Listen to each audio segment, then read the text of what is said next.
Hello friends, नमस्कार।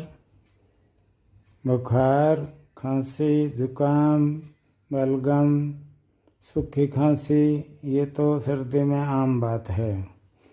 इसके लिए घरेलू नुस्खा, साथ साथ ये नुस्खा कोलेस्ट्रॉल को कंट्रोल रखता है और वेट लॉस यानी बहुत बढ़ा हुआ वेट कम करने के लिए बहुत कारगर नुस्खा है। कैसे तैयार करना है? इसमें सबसे पहले तेज पत्र 4-5 तेज पत्र लें। एक पतीले में 1 गिलास पानी चढ़ाकर उसमें डाल दें और हल्की धीमी आंच पर उबलने दें।